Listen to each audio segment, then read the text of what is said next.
you're in danger, take a look all around, and I'll be there. I'm sorry, but I'm just thinking of the right words to say. I know they don't sound the way I planned them to be, but if you wait around a while, I'll make you fall for me. I promise you I will, when your day is through.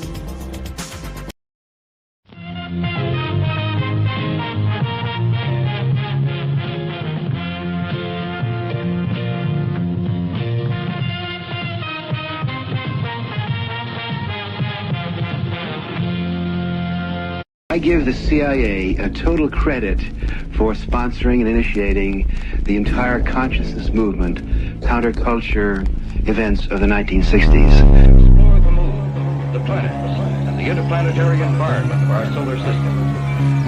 To investigate the sun and its relationship to Earth, the geophysical properties of the Earth, and the physical nature of the universe. To determine the biological effects of the space environment on Earth life form, and to search for and analyze extraterrestrial life. To develop experiments for manned space flight, which use the special capabilities of a trained astronaut as a sensor, manipulator, and evaluator. Provide pre-doctoral training for scientists and engineers, and grants for space science research projects and laboratory facilities to best use university resources for the national space effort. To develop and manage launch vehicles, on which reliable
Welcome back to Rise to Liberty podcast. Today we have a very special guest, Jules of the Gray Pilled podcast. How's it going tonight, Jules? What's going on, man? Thank you for having me. I think I was just telling you that I love when people invite me on their shows. It kind of doesn't happen because I stay so busy during the week, I guess. Right. But so yeah, dude, it's a true pleasure. Man. Yeah. Happy so to be here. let's just jump straight into it. For those who don't know, do you kind of want to just like introduce yourself and your show, kind of like what you do? Yeah. Well, if y'all don't know, you may know me. I am Jules, host of the Gray Pilled podcast. You may be asking what Gray Pilled is. It's kind of self-explanatory if you watch the show. Having a little bit of hope in a whole lot of chaos, and we kind of question a little bit of everything on Gray Pilled. We get into cryptids, conspiracies, cults, the occult. I also, as well as the subjects we get into, I tend to make like a show out of each thing I want to do. So in the past, I've found myself doing like 5 to 6 different shows at once. And so Gray Pilled is the main show, but I have Sound Science that I do with the Paranoid American. Shout out Thomas. And then I have a show called Elohim Etymology that I do with Adrian West, who is on hiatus right now. Shout out Adrian. He's expecting a new member to his family. So he's going to be busy until the new year. So that show is kind of on hold right now. I am a co-host, or I guess, on the panel of the Occult Rejects. A lot of good people over there. Do that a couple times a week.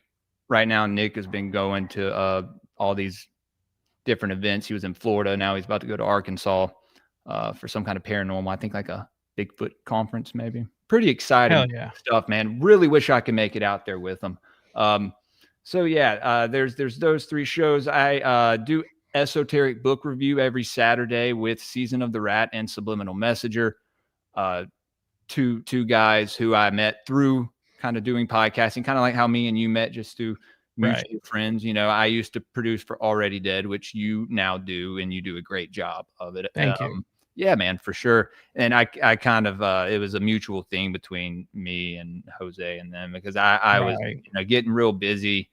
You know, as far as, like I said, I have a job during the week, so that keeps me preoccupied. I really only, if you can't catch me at 8:30 or later, then you got to catch me on the weekend. But the Esoteric Book Review, that's a thing we do on Patreon every Saturday. I've been doing them public last few weeks just to give people a little experience. And we've been watching Twin Peaks. We just finished, actually. It's basically like all 3 seasons plus Fire Walk with me, like us just watching them and me doing an analysis of the show. Yeah. So if you subscribe to the Patreon, guys, you can watch Twin Peaks on there, and you get to listen to me talk about it. It's kind of exhausting. Where did you like get started in this? Like what made you want to start podcasting? I think it was me, like, consuming all this information and all this knowledge and stuff, and not having anyone to discuss it with but my poor wife. Right. You know, just coming home every day. Like, you ready to listen to me? Like, and she's just like, I'm sure there's a meme of it. I'm pretty sure, where the woman's like I'm about to like blow away in the wind. Right. And yeah, man, I don't know. My wife, speaking of her, she was the first person to tell me that, yeah, I think that's a good idea. You should start a podcast. You can, you know, talk about this stuff, because I also have a pretty good memory when it comes to certain things. If it's something, I think anyone can, if they put enough focus on it, they can remember anything. But you know, if it's something that you're interested in, or, you know, particularly, then you're gonna pay more attention. And more. And so, like, I don't know, I became like this conspiracy theorist, kind of schizo dude, and, you know, that turned into a podcaster. And then, you know, now I have like my own little audience that I've developed along the way. And it's a beautiful thing, man. Hell yeah. But yeah, I mean, just seeing, I don't know, man, it just, I don't know. It happened at a time in my life where I was going through a lot with my family. We had lost my father-in-law, and you know, I'm more spiritual now, and I guess you could say religious now than I've ever been. And so an accumulation of all these things happening in my life, kind of I don't believe that anything is a coincidence. We don't believe it's on Gray Pilled. Everyone knows that. And so, yeah, I think everything happens for a particular reason. People come in your life for a reason. And yeah, these synchronicities line up. And then so you start to experience this stuff as well as talk about it, dude. It's like, whoa, you know? Right. And at the same time, you know, I'm learning more and more. And then you branch out and you start learning, you know, I mean, once you get into conspiracies, you learn there's like a tier list, right? Right. I don't know how many tiers there would be. I'm sure people would argue. But you know, and there's many different categories. You know what I'm talking about. It's almost endless, right? The iceberg, or whatever it's called. And so getting into anything, dude. The main thing on the show is question everything, even if it makes you uncomfortable, even if you have to like go back on something you said. And like, dude, one thing I don't do is tell anyone that I know something, right? Because Right. once you say, more than someone, then you know nothing at all. Right. Right. And, yeah, man. And also, I mean, you have to be very, you have to have a form of discernment. You have to have, you have to be able to, I don't want to say read into things or read into people. You have to have some sort of spiritual discernment to navigate through this dark world of conspiracies, because it is very dark, as you well know. Yeah, dude, it's really gnarly. Yeah. I'm in the same boat. You know, I am far more religious than I ever have been. And yeah, dude, so I started covering third party politics. You know, that's kind of where I kicked off my Yeah. show. Yeah. And well, politics is just fake and gay. So, you know, I switched gears because it was just, I mean, I always knew it was fake and gay, even when I was covering it and was like involved in politics. But, you know, the level of how fake and how gay, I wasn't there until I actually ran for office twice. And, you know, I saw behind the curtain. I did. Yep. Twice. Which part? Well, so I ran for a state representative. Party? Yep. Yeah. I ran on the Libertarian ticket, and I ran for state representative twice. Okay. And got a peek behind the curtain. You know, I spent a lot of time up at Capitol Hill here in the state of Utah. You didn't like what you saw, dude? No, hell no. didn't want a piece of the pie, bro? Hell no. That American pie? Yeah, no, dude. I can't imagine. So hold on. Yeah. So when was this? Because I didn't know this. Yeah, so I actually ran last year, but I didn't really do much for the second time I ran. But the year before that, I ran and actually, you know, tried to make a go of it. Nice. The height of my political career, I was actually quoted in the local paper here, and I was labeled an extremist. So there you go. Yeah. I mean, that's how you know you're doing something right, dude. Right. You know? Right. Yeah. I made people audibly gasp, you know, in some public appearances based upon the positions I was holding. And it's funny now too, because one of them, you know, I was on the wavelength of let's abolish all government school, you know, like let's make it all homeschool or charter school or private or something, but I agree. No more public school, period.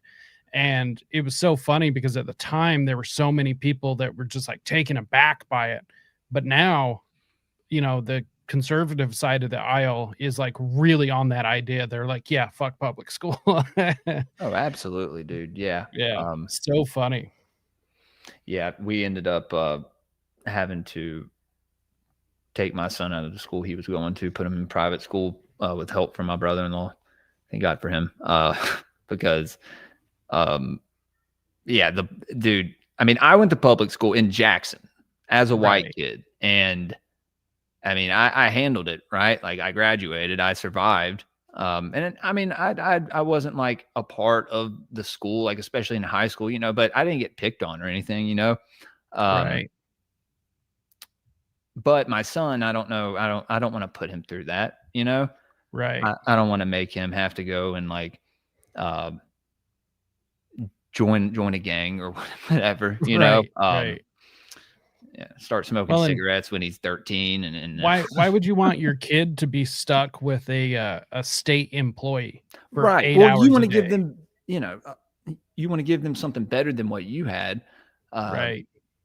But, you know, my little brother, he went to private school as well. So and my dad, he said that, you know, he wouldn't have been able to handle it. He wasn't built like me, you know? Right. But it's just, I mean, now the school is 100% black. Then it was, I think 98, there was at least like 30 white kids there, I think. Yeah. Now it's 100%. It's crazy, bro. I mean, half of Jackson is like a damn cracked in, ghost Right. town. It's I mean, this is the poorest state in the country. Right. It has been, I think, now for a decade, maybe. Mississippi, for anyone who doesn't know. Yeah, guys, I'm the Yeah, Mississippi Mystic. It's your boy Hell over yeah. here, the only one here. Yeah, dude. So, I mean, I just wouldn't want to put my son through that, or my daughter. So she's getting homeschooled, I'm pretty sure. Right. Yeah, we're not even sending. And but I mean, even at private schools, man, like these kids are fucking mean. Yeah. Like they're and I'm not talking about bully wise, because like my son hasn't gotten beaten up or like, by anybody, but just assholes. Right. I guess I'm gonna call anybody's kid an asshole, but hey, if your kid's a dick, he's a dick, If the shoe fits. Yeah, if he quacks like a duck, Right. it's like a duck, it's a duck. But he'll be like, he'll like tell some kids like, hey man, hope y'all do good on the on something like and I think maybe the basketball game. I don't know. Just being like a good kid and telling them like good luck, and they were just like, we couldn't care less, Jude. And like right. Talking to him just like you I don't know what they called him. But it's just like, dude, stop. I was like, look, unnecessary dick. well, I told him, I was like, look, I was like, stop talking to him then. Right. I said, quit talking to him. And if they're an asshole to you, be a bigger asshole. Right. I told him, I said, you can choose to ignore them. And I said, quit. You don't have to be nice to these kids that aren't nice to you. No kidding. I wouldn't. I just told him to just ignore them. Because I'm not gonna get on to him if he has to defend himself, or if I mean his teacher sent home notes being like he said he was talking or said this, and my son will come and tell me, and he's very I can tell if he's lying to me or not. He honestly, he can't lie, like he can't at all. It sucks for the kid, but he can't. I'm just kidding. But it's difficult being in Mississippi, Right. just because, like I said, poor state in the damn country. So any public school is just going to be there's a couple public schools that are a good like ratio of good ratio of people, and it's in a good part of the county, so right. But I don't know. I mean, there's only one place he'd be able to go if he did go back to public school. But I mean, being honest, dude, you couldn't pay me enough to go back and be a kid. Yeah, not today. I've thought about it a lot, dude. I even used to be like, man, I miss being a kid, like, I was like, no, I don't. Right. I used to miss being a kid, obviously, when you're younger. But no, seeing it now, especially like now, dude, now, right? No, fuck no. You couldn't like you couldn't pay me, dude. Mm-hmm. With AI and like, no, absolutely not. Yeah, dude, I was a kid like when MySpace was a thing, so it was like social media was like a thing. Facebook was something you had to be invited to. Right. You couldn't just sign up. Someone from a school had to invite you. Right. I'm pretty sure. Yeah. And so social media was like a thing, but it wasn't an important thing. Like it was kind of just like whatever. Something you checked at night before you went to bed, bro. Right. Kind of like an email. Right. Except for now it's literally like life, Yeah. And that's crazy to me. That is crazy. And like I know how I treat my social media and everything. And dude, I couldn't imagine being a teenager because that would just be awful. Oh, dude, I have to distance myself from it. Same. But at least I'm able to like acknowledge that, hey, I'm watching too much, fucking TikTok or whatever. Right. And I need to chill, right? Like I need to spend more time doing this or that. I let go of trying to deny any, like, I don't know, very honest with myself. I try to be honest with everybody. Same. And so, yeah, man, that's one thing people need, Jacob, is accountability again, dude. It's one thing that a lot 100%. of people are missing, man. You know, Transparency and accountability. I mean, it's something that you don't get. And so that's what I try to bring with Gray Pilled. well, Finishing up on you know, that. I tried to you know, that was kind of what I was pushing when I ran for office. And let me tell you, man, it's a tough sell, personal responsibility. You know, it's a Nobody real wants tough sell when your opponents are offering socialism. You know, it's a real tough sell to be like, do you want to be responsible for yourself and do things for yourself, or do you want free shit? You Yeah. know, Yeah. it's tough, but so where did you, because you cover, you know, like you were saying, cults and the occult, esotericism, Mhm. secret societies, these sorts of things. Mystery Why? schools. Yeah. Right. So how did you land on that? Like when did you figure out that was your lane? Um, Well, it started with me researching, reading stories of the Anunnaki. I got into the Apocryphon and the Book of Enoch. Started reading, but at the same time, I was also reading the Epic of Gilgamesh and stuff that Sitchin wrote, which I knew at the time to take with a grain of salt, and I still know. Right. But there is a lot that he writes about, especially with some of these stories that line up, with certain times and certain pantheons and stuff, where he is right, but I don't think he was right on everything. I should maybe even do an episode, kind of, I don't know, giving an argument to him or something. I don't know. Right. But yeah, that kind of started me off on this, this path of knowing that there's something greater than us here, and Right. there are realms unseen. Because once you read these stories, and then I started reading Manly Palmer Hall, and Right. then I started learning about esoteric symbolism and how all these stories are coded and with all of this, most of them, if not all of them, are symbolic, right? You Right. can read every single one symbolically, or you can look at it, just how it's written. And so once you start seeing the hidden symbolism in all of this stuff, I mean, if that doesn't interest you, Right. whatever. But that right there is really, especially when you get into the spiritual side of things, right? Right. Because it's like, why is this stuff oppressed? And people, well, it's not, it's for our own good. Like, really? Because this and this right here, is the same stuff that people are practicing in Christianity. Right. This kind of mysticism right here of these mystery schools that existed long before, and it kind of seems like some of this stuff, like, I don't know, some stuff was maybe inverted perhaps, or Right. subverted, as we see throughout our culture. What,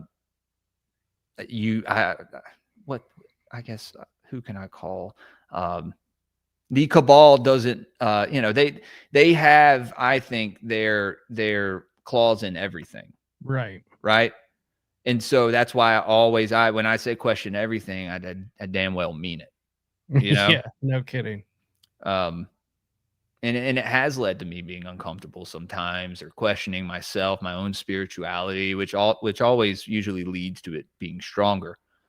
And I think that's good. I think, people should. I think it's natural to question things, and to Right. suppress that. There's something wrong about that, Right. And so I started looking into this knowledge, and then you recognize. So then you start looking into, and I only think that people should look into the occult if they are aligned spiritually, because you can lose your fucking mind. 100%. Yeah, bro. You know what I'm Absolutely talking agree with about. that. You Oh were yeah. a Satanist, Right. like Yeah. For 10 years. yeah, man. So I mean, it's a very slippery slope. as far, because my wife was like, are you sure you be researching this stuff? And so once you start looking into like the darker aspects of it, you start seeing how a lot of this knowledge is being taken, subverted, and used for an evil purpose, right? And then people can get into the talk about the left hand and right hand path. That's a whole subject in itself. But I believe that there are things being done in the background that are manifesting here on this plane, right? That are making things happen a certain way. And so I don't know, man. It's once you open one door and it leads you to the next one. I mean, I don't know. In research, right? I mean, do you keep those doors shut? Or do Right. you go down and take a look and see if there's anything on the shelf, Right. or if there's anything in this back room here in this corner, that nobody's looked at because they're scared to look at it. Right. But like I said, I think people should tread lightly when looking into such subjects. When you get into, I'm not talking about Manly P. Hall, but when you get into kind of looking into Alice Bailey and Crowley and that whole, oh yeah, aspect of the occult. In fact, I've got something perfect to share just on this very, very subject real quick. Up in the back there? So anyone who doesn't know, this is Christopher Lee, who is very well known for his occult. Yes. Yes. And this is what he has to say about it. Well known that you have a huge interest in the occult and one of the largest collections of books of that. I don't have a huge collection. Somebody wrote I had 20,000 books. I'd had to live in a bath.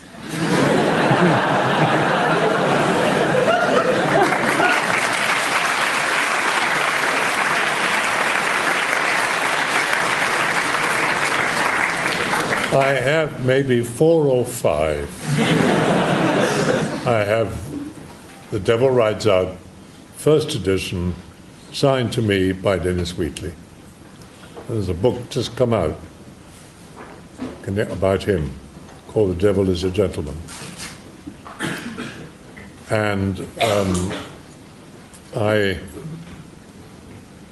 have met people who claimed to be Satanists, who claimed to be involved with black magic, who claimed that they not only knew a lot about it, but as I said, I've certainly never been involved, and I warn all of you, never, never, never. You will not only lose your mind, you lose your soul.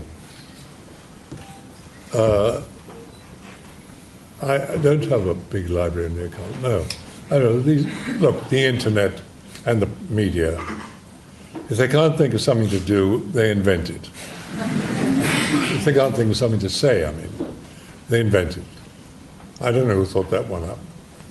Looks good in print, I suppose, but it's not true. So I thought that was kind of interesting. Very. Yeah, he talks about Crowley in that same setting, I think, on another clip. Yeah. Christopher Lee, he's always been very vocal about the occult, right? Right. And in his studying of it, right? But people will hear the word occult and lose their shit. They'll completely disregard anything you have to say. And it's like, hey, just because I'm researching something doesn't mean that I practice it, bro. Right. Like it does that not, I don't know if people right. don't think. Doesn't mean you believe it either, Thank you. Yes. Well, and here's the thing. Here's one thing that always kind of, made me kind of laugh, but it's also frustrating too. And I'm sure you get a bit of this. Is, it doesn't really matter what you believe. It matters what other people believe. because the thing is other people do believe this stuff, and they're the ones that put the intention into it. So it's all about intention, bro. I mean, that's the main thing behind prayer, right? That's the main Right. thing if someone meditates. It's all about the intention of what you want to accomplish, right. I think that's very important. People tend to forget that. It's something that I have to bring up constantly about intention, because like you said, these people that have taken this dark path, they use intention as well. And like I was saying, the stuff they do in the background, and that's why you see all this stuff with numbers, right? And these certain images that you see everywhere, the pyramid or the eye, it's all a part of this ritual, right? Right. And it all ties into it. And so, yeah, man, that led me just to, into really being able to look at anything from a certain point of view and kind of view it at this angle and pick it apart and look at it. You know what I mean? Not Right. just go with, the first thing that pops into my head, or, I mean, usually you end up connecting a dot somewhere. You know what I'm Right. talking about. And it's yeah. great when stuff like that happens. And it may be your own little dot, it may be your own schizo take, or your own, your own little Yeah. connection that you made that no one else Right. sees. That happens. Hey, just so everyone knows, I love you all. I see you all in the chat. Meaty, Forest Mommy. I don't know if Jacob has the chat turned on in the StreamYard. Yes, it is. It is. Oh, it streamed. is? Yep. I didn't see that on the side, bro. I didn't want to leave some people hanging, and I see everyone on YouTube as well. What's up, guys? I haven't been doing a lot of shows lately, man, so don't want to short my audience on content. I start to feel bad. Right. Yeah. I don't know if that Same. happens to you. Do you? Yeah. Like when we had to reschedule, I was like, God, like I was I beating know. myself up about it, dude. I did have to call into work that day though, so I was. Yeah. No, I was with you though. Shaking, dude. I was like, because she had COVID. Right. COVID. Whatever it is this year, right? Right. Swine flu, bird flu. She had it, and my son and daughter had it before her, I think. So maybe they got it from school. Right. But I had it for like 2 days, and I got it, I think, because I went to this cookout. I went to this pig roast on a Saturday. I did 2 shows, went to the pig roast, had Demon Erasers on the next day, and then was sick. I was sick that whole day, but I'm pretty sure I was sick Saturday too, bro. I don't know. It's weird how that happens, because I usually I usually don't get sick. I haven't gotten sick in years. So I'll always beat myself up about it, but whatever. No, it was good. And this, everything works out for a reason. So, at least I always believe that. And yeah, like we talked about, if we couldn't both be 100%, it's better for us to put it off until a time when we both can be 100%, because we probably could have limped our way through it, but I've been dealing with a back injury, and that day, man, I just needed some rest. So it genuinely worked out for the best. I can always limp my way through something now, dude. Right. There's been some times where I got my fucking teeth kicked in that day. Right. And I came home and did the stream, did the show, man, like, but I have a good time doing it. Right. Right. So usually, like, if you're having a good time doing it, but like, if you have somebody scheduled, it's something different, because then you have to reschedule. You have to let them know. It's different than doing something by yourself, or like, I don't know, if you have a show that you do with other people you have on. I like to get other people. I don't know. I've done shows with a lot of people. I like to pull as many co-hosts on as I can for some shows. just so more people can have a conversation, man. The great thing Right. about, you know, the two guys I have on Saturday, for instance, Season of the Rat and Subliminal Messenger, both those guys started watching my show. I met them in the Dangerous Retard chat, and they started doing their own shows, and we start, you know, they started coming on my show, and now, you know, they're co-hosting a show with me, and I Dude, want I them. love hearing that, Yeah, because yeah, even though the podcast market is like flooded right now, I honestly think it's for the best, because the more information we can put out there, the harder it is for the cabal to sneak things past us, you know. And that's honestly kind of why I cover a lot of like historical stuff regarding the mind control and, you know, MK Ultra and stuff, because by exposing this and repeating it over and over until everyone really understands it, you know, the whole point to covering that is to make sure they can't do it again. And if they do it again, they're going to have to find a way sneakier way, and we're on their tail, you know? yeah, So absolutely, man. it kind of sucks to have everything flooded, but let's just flood it, everything with good intention, you know? Well, yeah, well, you know, and these guys, I mean, they'll read any, like, we'll dive into anything, dude. You know what I mean? Hell So, yeah. But yeah, I mean, you know, that's, you know, when I do the Occult Rejects, like, it's a group of people, you know, we all kind of have I'd say, like, a different view on everything. To be, we all have a different theology about something, you know, like, but we all agree on a lot of things, you know, and we Right. find these similarities in all these different subjects that we talk about. Is it noisy on my end? Is it I like, can hear okay, tiny I'm little. sorry. I You're have good, a dude. You're household good. of children, a woman, and a dog right now that want to decide to vacuum and play with the dog. Can't hear the All vacuum, while can dad does only slightly hear the dog, but it's fucking multi. it's really faint. So you're totally good. I'm And you know what? Like, I had to say something because it was driving it great. no, you're totally good. I mean, everyone understands life happens. Well, And also, I also do that. right. The the paranoid American told me, he was like, bro, you know, if you don't say anything, no one will know.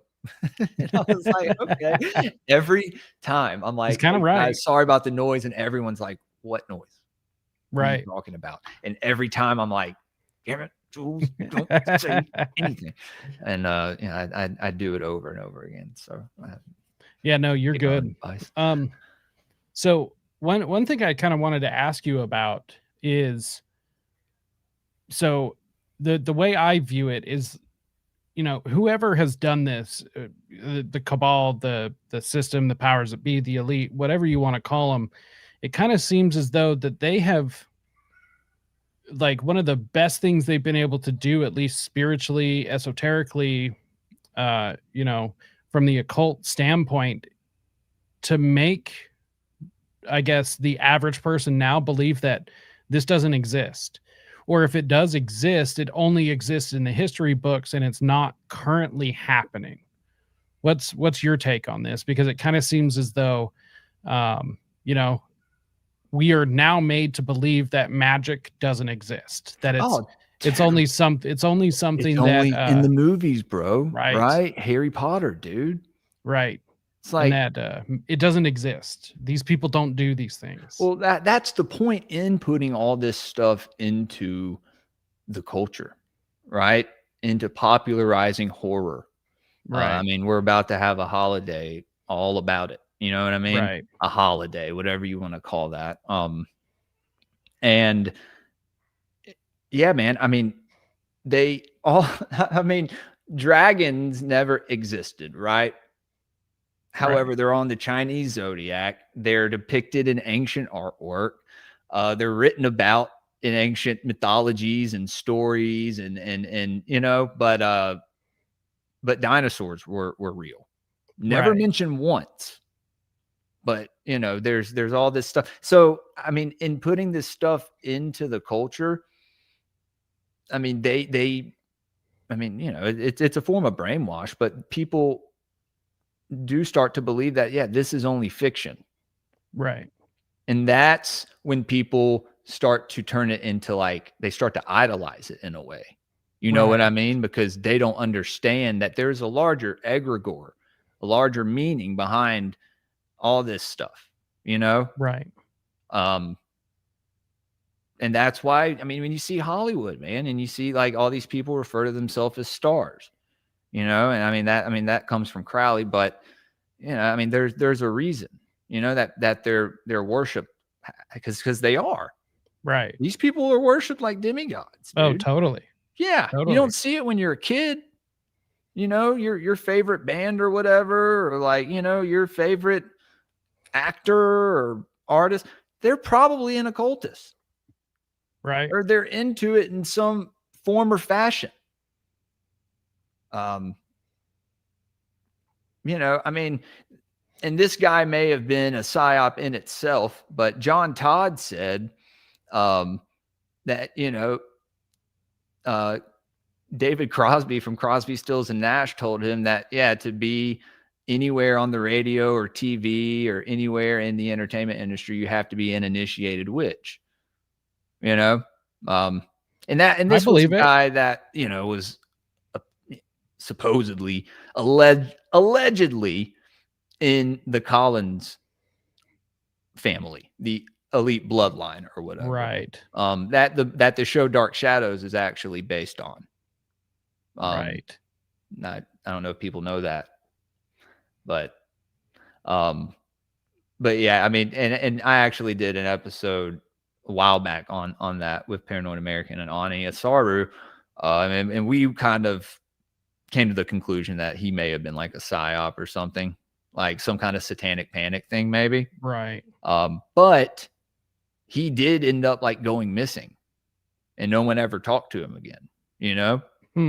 Yeah, and he apparently like wrote from an insane asylum or something, or I don't know. It could have been all fake and gay, but because there were some things that he was saying that were kind of like cliche and kind of like, I don't know, that doesn't sound like someone who was like a part of one of the, you know, Illuminati bloodlines. Like it sounded like if you were a witch, then you would know a better term to say for this or for that. You know what I mean? Right. That was the one thing that kind of got me like, you know, I don't know.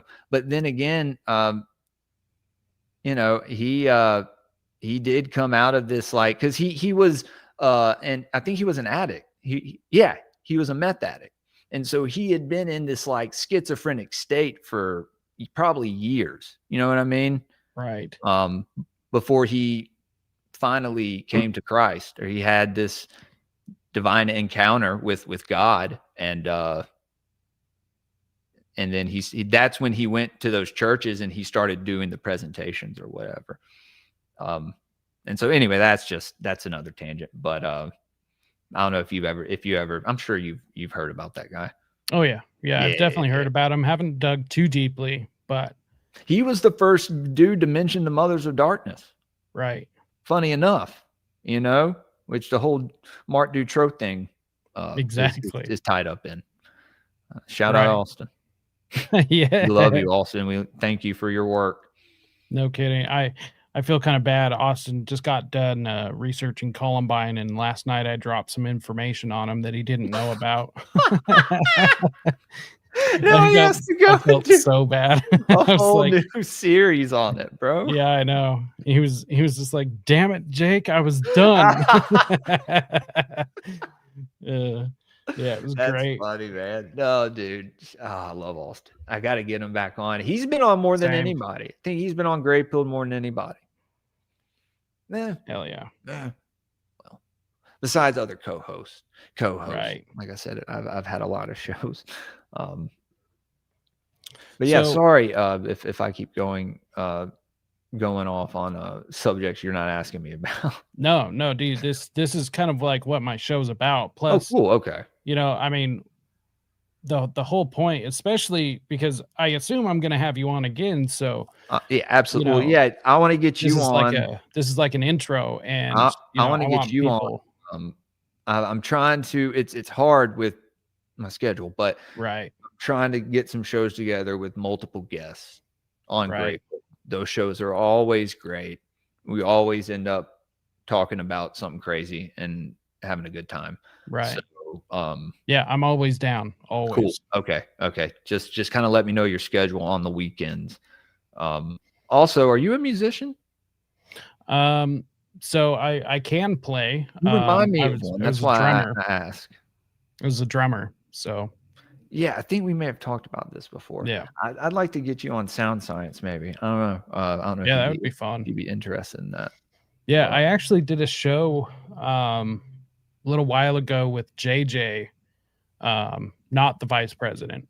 JJ Vance. Yeah, JJ Vance. And Shout I out went to on and talked because I have an extensive knowledge of heavy metal music and heavy metal history, and Dude. tied it on with like the I mean- talked about the Satanism thing. And I mean, I heard the stoner rock in the intro. right. But I mean, that's my favorite as far as like hard music goes. I mean, I grew up Right. playing hardcore, but like more punk rock, but metal was always my go-to Same. jam music. Like Oh, I said, yeah, me especially like too, sludge through and metal, through. anything that sounded like Black Sabbath, their first 4 albums. Right. I was all for. And I still love some of that music. Now there's a lot of metal I can't listen to anymore, like a lot of black metal. Yeah, black metal is Dark touch and go. Throne, Mayhem, Yeah. Burzum, Mayhem, whatever. And Immortal, I think, and there's a few other ones. Right.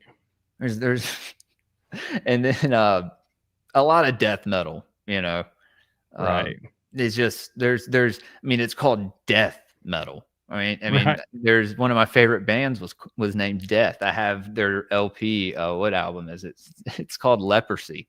Right. And it's just dudes with leprosy on the front of it, and it just says death. It's like, what do you think that's doing? Right. Like as a kid, you listening to that, what do you think that's doing to you? Right. Well, and now that that's the topic, let me ask you about this. Now, this is my opinion about heavy metal. Okay. Heavy metal can be used for good or evil, just like anything in this life. But metal specifically is interesting because there are some bands that are like overtly evil, and they're not just singing about the dark, but there are some bands like one that always comes to mind is Goat Whore, which is like a blatantly satanic band. Well, they Like, had that's that the whole shirt point. that said Jesus is a cunt or something on it. Yeah, I'm that pretty was sure. Cradle That of was all Filth. very that was Cradle of Filth. Okay, Yeah. I don't know what Goat Whore shirt it was, but it said something about Jesus on it and Yeah. being a young, edgy metalhead. Right. I didn't own the shirt, but one of my friends did. But that's I was like, oh, I want to check out Goat Whore. Oh yeah. Yeah. And there's Pig another Destroyer. Pig Destroyer, Cattle Decapitation, Insect Warfare. Did you right. ever listen to Insect Oh, yeah. Warfare? Oh yeah, of course. Magruder Grind. I was Yeah. a big Magruder Grind fan. One of the bands that always comes to mind is I Hate God. Yeah, dude, Take is Needed for Pain. Right. My YouTube, like troll YouTube account for forever was named Southern Discomfort. Yeah, dude, that band, there was a band I saw in New Orleans similar to them. There may have even been a member of I Hate God, and this band named Tire Fire. Okay. And these guys come to play at this venue in Mississippi in this small town, and it's us and them and this kind of bigger hardcore band. No, it was my buddy's sludge metal band. The name of the band was literally called Black Pussy. I know Black Pussy. I'm not. Oh Yes, shit! I do. Really? Yeah. Okay. I sure do. Okay. Well, that was my homeboys from Vicksburg. Okay. Yeah, man. We used to play this festival out at my boy Jesse, his land, his parents' land, called Doomfest. Hell yeah. And it was great, man. It was Hell yeah. fucking great. But yeah, dude, and these guys got on stage, Tire Fire, and they are wasted. And the guy, first song, guy goes, "This song's called Bomb the Homeless. Fuck the homeless." And so then the next song, he comes out and he goes, "This song is called I Hate Weed. The only thing pure is cocaine," or something. And then the Right. whole song is just him going, "I hate weed. I hate weed. I hate weed." And it's that for like 10 minutes. Right. Yeah. And that they reminded me, I mean, it just reminded me because they were from New Orleans too, you know. That's Right. like the closest I got to seeing I Hate God was seeing Tire Fire, like a knockoff kind of, not knockoff, I So don't want to say that, but like a similar sounding band from New Orleans. so in conjunction with that, I think the other side of this is that heavy metal can actually be used in the protection of. So it can also be used on the other side. Explain. And That's so interesting. it can actually be used as a weapon against evil, right? So it's protection spells. And what made me start thinking this is actually the devil horns, what's known as the Malek. Okay. Okay. And it was introduced into the metal community by Ronnie James Dio. Okay, of Dio. He also sung for Black Started Sabbath. singing for Sabbath after Ozzy. Yeah. Right.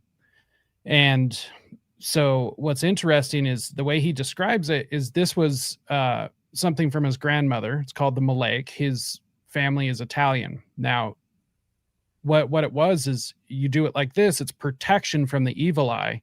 Or if you do it like this, it's giving the evil eye. So Okay. when we throw up horns like this, it's not the devil horns, it's being protected from the evil eye itself. Now, if you listen to like his music, for instance, it's like it's literally like reading Lord of the Rings, but set to heavy metal music.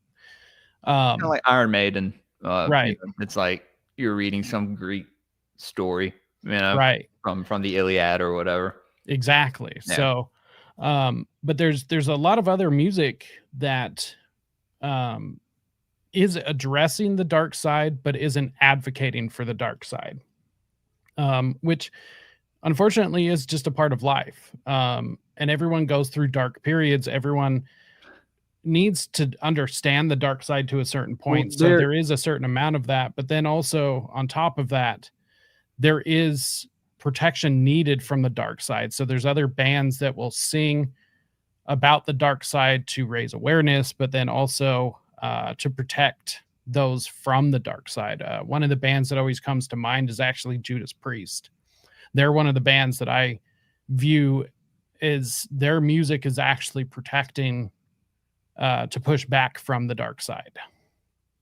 I would love to hear why.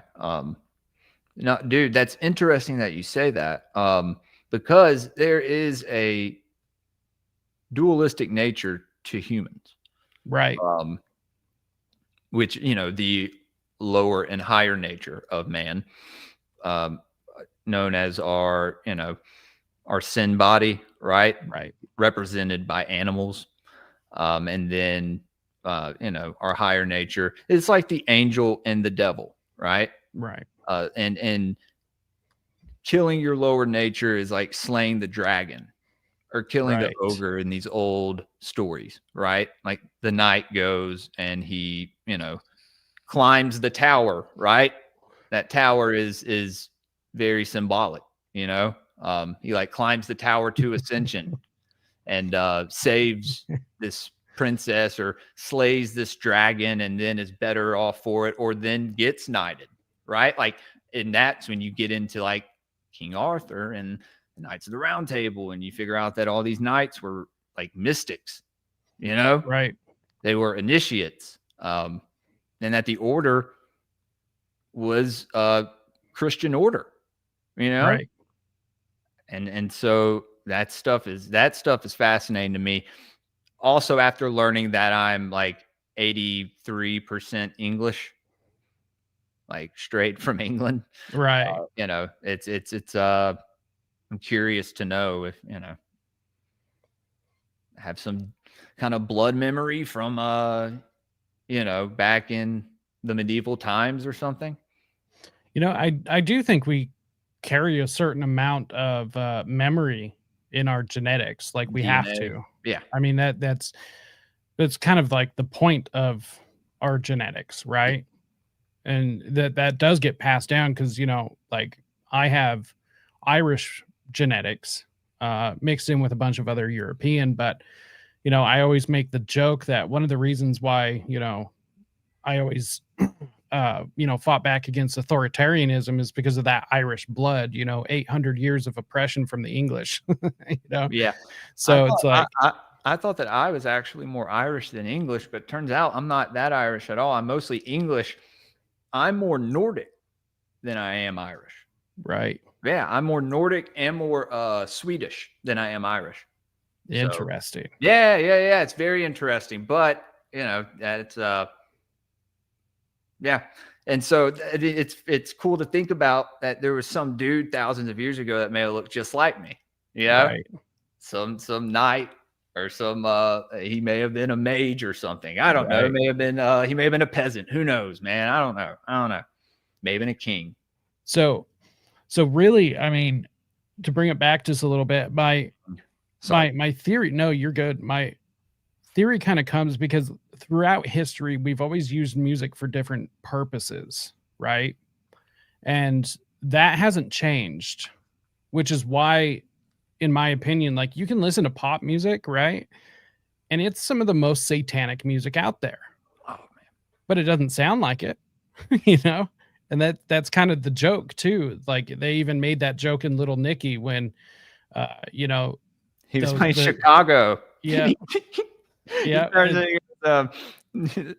I command you in the name of Lucifer. Yeah, right. The innocent. He goes, oh my God, Chicago kicks ass. Yeah. Right. Funny. And I mean that's kind of like why we're now seeing, people like Sam Smith or Ariana Grande, Doja Cat or whatever. Like these people are incredibly satanic. Yeah, and the crazy part about it is like look at old pictures of Sam Smith or Ariana Grande, and it's like these people used to be like this innocence. So it's like right. These people who are pulling the strings are so sick that they want to portray these people in their innocence, right, and then completely and utterly just ruin them. Right. As far as who they are, because I do think it is all done to them. I think especially when they're kids. I mean, that's programming, is it not? Being right. in it totally Hollywood. Is. I mean, it's nepotism more than anything. Because once you start learning that all these people are also related to each other, right? Right. Yeah, it's crazy. I've learned in the past couple of years more about like a lot of these Hollywood celebrities being related to each other than I ever had, dude. Yeah. It's weird.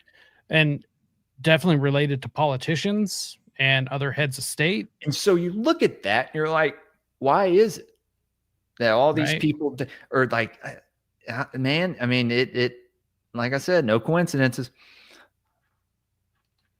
Yeah. 100%. Yeah. There are no coincidences. And that's something I've come to realize personally, that there is no coincidence. And, one of my favorite quotes is from David McGowan, when he says, how many coincidences does it take to make a conspiracy? It's like, it's so good, dude. Right. That's so good. I know. I hope one day Ian Carroll will apologize for not name dropping McGowan on Rogan. I know. He has a lot to apologize for, but that did stick in my craw. That's at the top of the list, though. Yeah. Yes, I completely agree. And it pissed me off, too, because I was watching it when it first dropped. And I was like sitting there going like this. I was like, McGowan. It's Dave McGowan. Yeah, everybody was. Yeah, man, it's pretty unfortunate. Then when you see that, you're like, that's strange. Right. And then you look who funds people like Ian Carroll. Shout out my boy 7 C's out there exposing everybody. It's my homie. Hell yeah. Yeah. Ian Carroll's an interesting person, right? He's independent, but he's not, you know? And I mean independent, you know? It's just really interesting. But Dave's quote is so true. How many coincidences does it take to make a conspiracy? And I mean, if you really think about it, you know, there are so many people making decisions at one time, living their lives, that there's a genuine coincidence is mathematically astronomical. Like the odds of a genuine coincidence happening because no other person's influence was directly involved must be insane. Like the odds would be out of this world. Yeah. Yeah. I mean, I don't know, man. It happens when you start to realize that when you do start to realize that this stuff is being planned and being set up, and that's a part of the ritual as well, right? Having stuff in a certain place at a certain time on a certain day. I mean, these people, they know what they're doing, and they've been doing it for a while. And there's something about right now that is, I don't know, I think there is an opportunity to wake people up right now more than ever, if that makes sense. Yeah, I would agree. Yeah, I think that, I mean, I think it happens naturally, but not to everybody. Right. I'm convinced that there's some people that will never get it. You know? Yeah. I would agree. Totally. I think there's something to the people such as you and myself and, you know, others, our peers, that there's a reason why we awoke early. You know, there's a reason why we're the ones that can see through it and others can't. Yeah. Yeah. And I mean, look, I don't want to say that I'm the end all be all on something, but you know, I usually lay stuff out there, and that's also what I get for like, dude, my audience, half of the stuff that I research and figure out, like they're there with me. Right. And so, dude, like there's so much that they have helped me with, to be honest with you. And like just articles or threads or whatever that they send me. But yeah, dude, this pattern that we're seeing, once you see it and you notice it, I don't know, man, it gets to a point where you do want to turn it off sometimes. Right. You know, like it's like kind of a burden, but it's not like a curse and a blessing or whatever. Yeah. No kidding. It is exhausting. Yeah, man. And because it doesn't stop, right? It keeps going and keeps going. And I mean, yeah, you don't have to pay attention to it all the time, but like I said, you know, there's no going back to sleep. And I mean, you know, I wouldn't want to particularly go back to sleep, you know? I mean, Right. that would be ignorant of me to say, but you know, just there's times where I wish I could be more present, you know, Right. in my life with my kids, my family, and sometimes that I'm not, you know. Right. But I can admit that and work on it, and I have. Compared from when I first started podcasting to now, dude, like my first year, I mean, it paid off how much I streamed, you know? Right. I learned a lot, and it helped me as far as talking to the audience and, you know, and doing everything on StreamYard at the same time, because even though I've had co-hosts on certain shows that I've done, I've always been like a one-man thing as far as Gray Pill goes. Like, Right. there's no one helping me try to clip things or make merch or, you know, like Like I'm kind of like my sticker packs, bro. By the Right. way, I don't know if everyone got the tweet, but I think I sent about 6 or 7 sticker packs sent out this week. So Hell got yeah. one here. They're small. They're not that big, but There's getting some new something ones there's something to be pretty soon, said yeah. about that though. Especially because the alt media right now is not really the alt media. It's called the alt media, but what does the alt media do now is, well, they look to the mainstream media and just regurgitate it. So how is that alternative? I think shows like yours, mine, Jose's, Austin's, plenty of other people. I could name everybody, but Yeah, the list is very long. right. But shows like ours are actually alternative, versus, people like Tim Cast or Candace Owens or real whatever. people, dude. Right. Like what I was Right, saying right. earlier about, like, that's why, like, I probably seem fucking autistic half the time, or just like, like there's something wrong with me, because there is, like, I'm a regular dude Right. like everyone else. Right. And yeah, man. I mean, that's one of the main things when I started Gray Pilled. I basically is like, I pretty much was like, I want to have anyone on the show. Like, you don't have to have a podcast Right. to come on the show. Same. And it worked out, to be honest with you.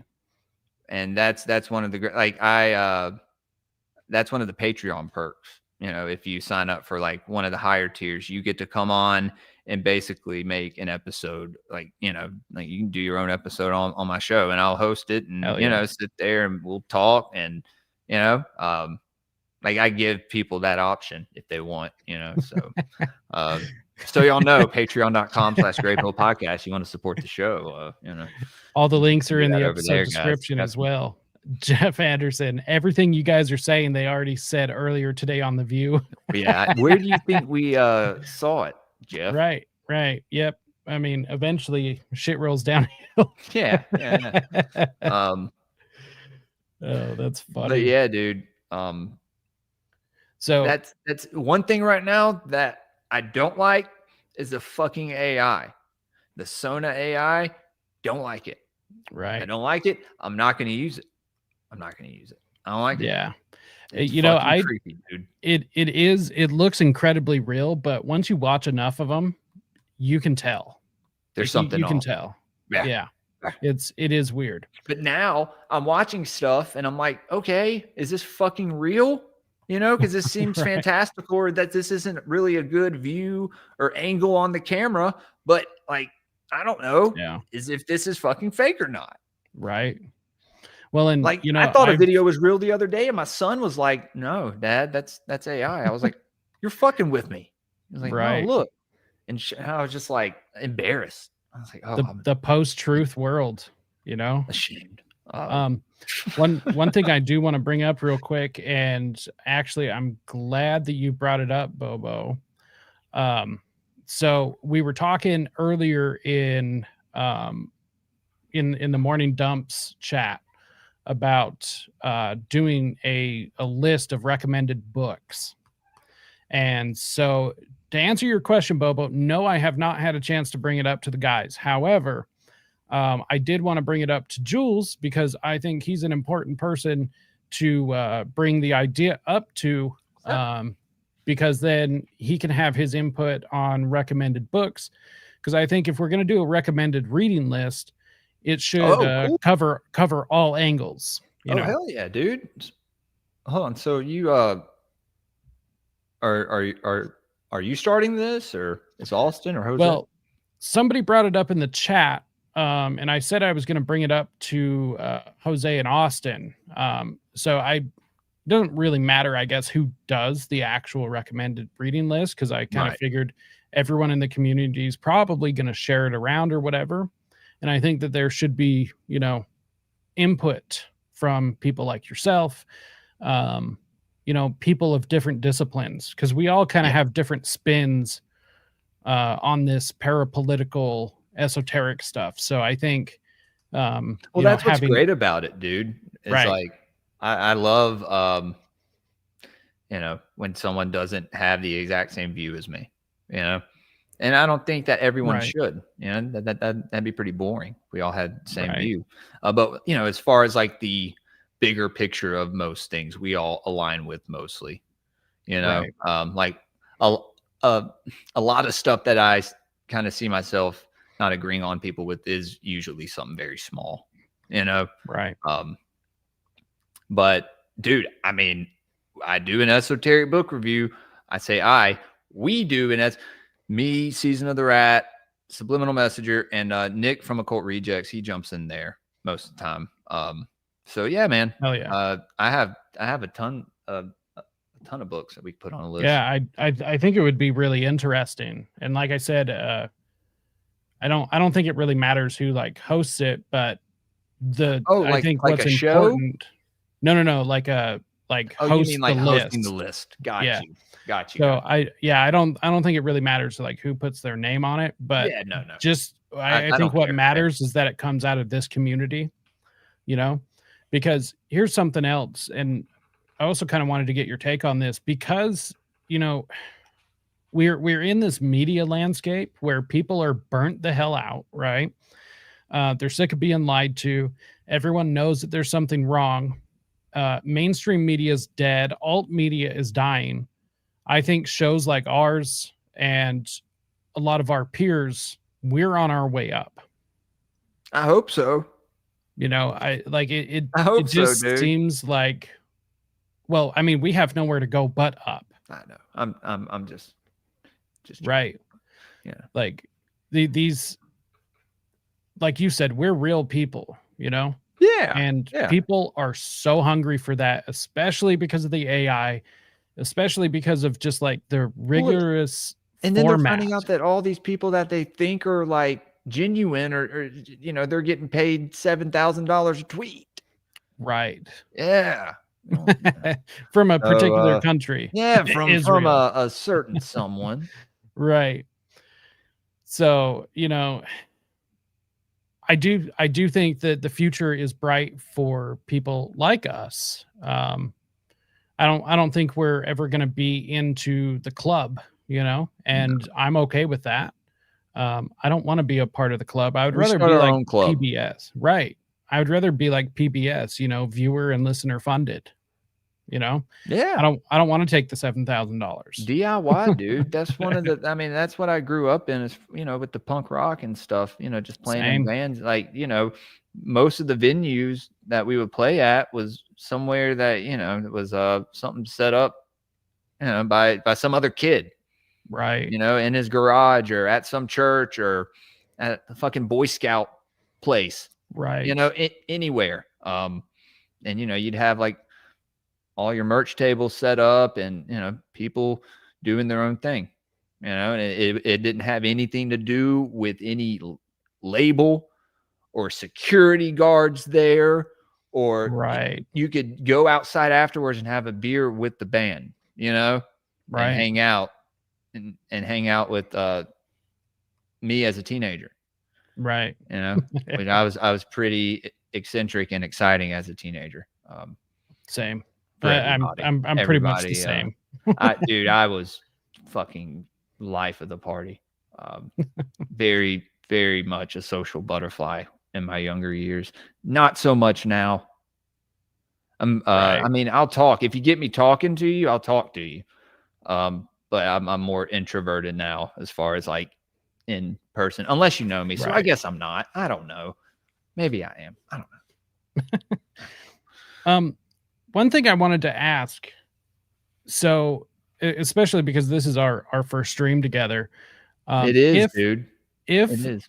Somebody wanted to get into like researching this stuff, where would you recommend they start? Like what's a way for them to ease into it? What's something that they should look into without being overwhelmed?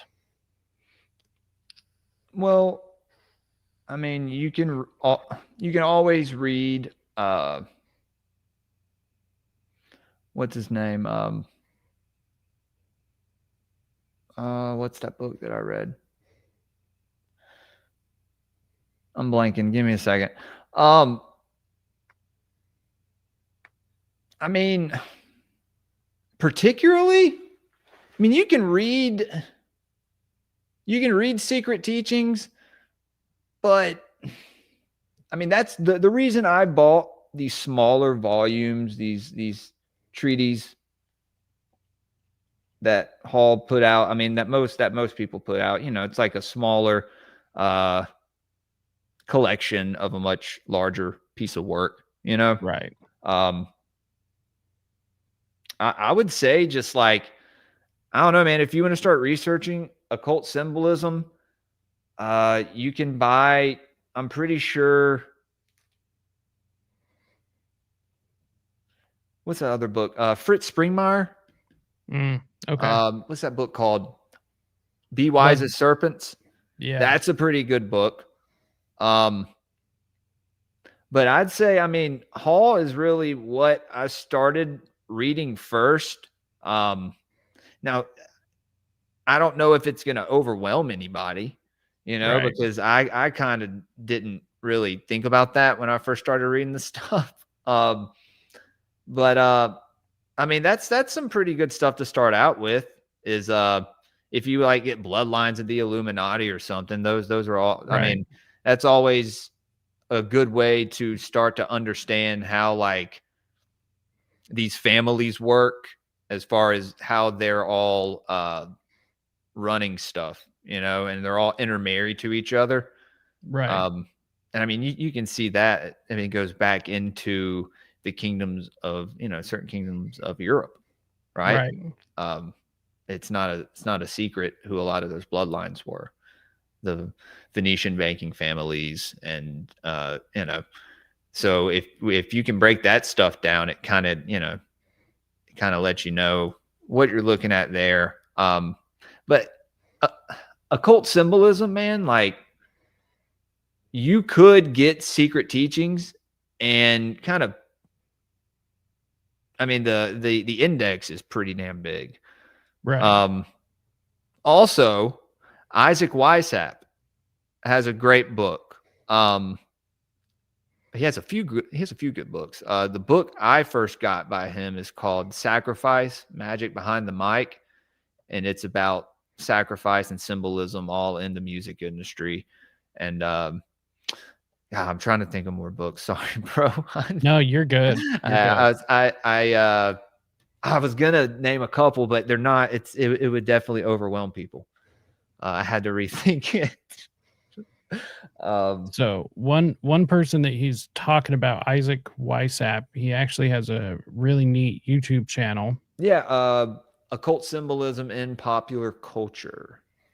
Occult Yeah. symbolism and pop culture. Yeah, Yeah, absolutely phenomenal. he's great, man. Shout out Isaac. He's coming on next month to talk about Twin Peaks. Hell yeah. And that, yeah, dude.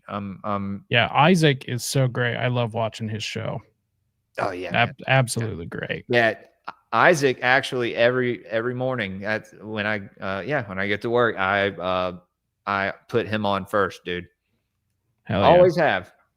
And Jay Dyer's also another one that I've always been a fan of. I know When a I lot of people listen- don't like Jay, but you know, Yeah, Jay's I get Jay's all I get a right. kick out of him. Yeah, Jay's all right. He's someone that I used to listen to. You know, as far as symbolism goes, he's someone. What's that show he used to have on Gaia? It was him and that other guy where they would break down the symbolism in like all these Kubrick movies, I think, or just I think it was a few Kubrick movies and some other movies. It was a pretty good show. I can't remember the name of it. Gaia. Back when I used to watch Gaia, that's funny. Yeah. But yeah, dude. What was I talking about? Twin Peaks. Yeah. Or Isaac. Yeah, Isaac actually. nonstop. That I mean, yeah, he's probably the person who I started listening to that got me into, like, you know, that influenced me to research more. Him, Right. Esoteric Eddie, Juan, Thomas, like people that I've done shows with, you know. That's the crazy thing about doing Right. doing podcasts, bro. Is like is that you get to talk to people who you learned some of this stuff from, right? You get Right. to talk to people who you listen to for years talk about this stuff, and Right. to meet them and to be able to have like further discussions about a lot of it is surreal as fuck, man. It's awesome. It's one of the many perks of having this show, you know. Right. I agree, dude. I really I've met enjoy doing this people. show, man. I love Gray Pilled. It is I love every single one of my audience members. I Same. I try to I try to address them all separately, and Good I luck with that try. one. I try. I mean, I sent them all sticker packs, so I think they love me. Right. I don't know. Yeah, I agree with you about the show. I mean, you know, I've met some of the best people because of doing my show, you know. Yeah, For instance, yeah. meeting you, you know. Yeah, dude. No, Like, being a part of Already Dead and meeting Jose, Austin, you, and like right. everyone in the audience, dude. You Right. know, it. I mean, I'm gonna be honest with you, dude. I only have a couple real life friends. You know, Same. um, Same. My yeah, I've either family, my wife, you yeah, know. yeah. That's I mean, about it. I've lost all my other friends, or lost them in one way or another. And I don't have a big family. Right. My wife has a somewhat big family, but none of them live here. Only my mother-in-law. Right. She's the only, you know, well, my dad, but she's the only family member that we have here. So, but yeah, dude, this show, you know, it definitely motivates me, you know. So what do you hope that people are able to get from your show? Well, what I've hoped. Sorry, I'm laughing at a comment. Oh, you're good. I love you guys. Oh man, to be honest with you, people, I've had people who have watched my show for a while, and then you know they don't watch it anymore. You know, and you know, that, as much as that sucks, it is what it is. You know, my opinion may change on things. You know, so I want people to question what I say. To be honest with you, dude. I mean, Yeah. I really think that everyone should have their own take on things. Sometimes Right. it'll align with someone else's, right? Because we can't read each other's minds. Right. I mean, I can't. I don't know if any of y'all can. But I want people to take away what, you know, something that'll help them, something that'll help their spiritual understanding of certain things, maybe. I don't know. How not to fear a lot of things, because you know, fear is maybe the strongest emotion. And it's the emotion that we are that they kind of want to trigger from us every day. Well, they get it from us, right? 100%. Huh? 100%. I Yeah, mean, yeah. That's fear-based mind control. yeah, that's kind of the vampiric thing, is that like they get this fear from us.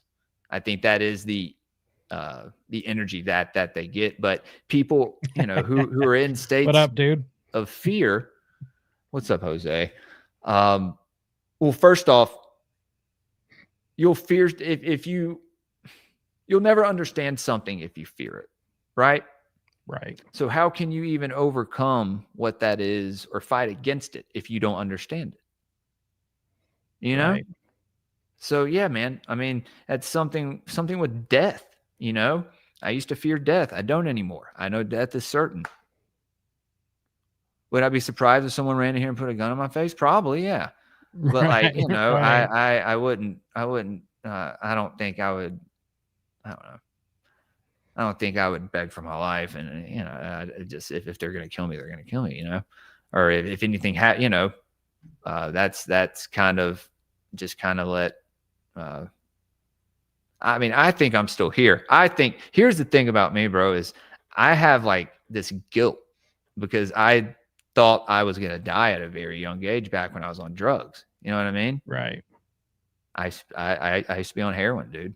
Almost, I think this is 8 years this year coming up. Hell yeah. Good on you, 26. dude. Yeah. In 2028, it'll be 10 years.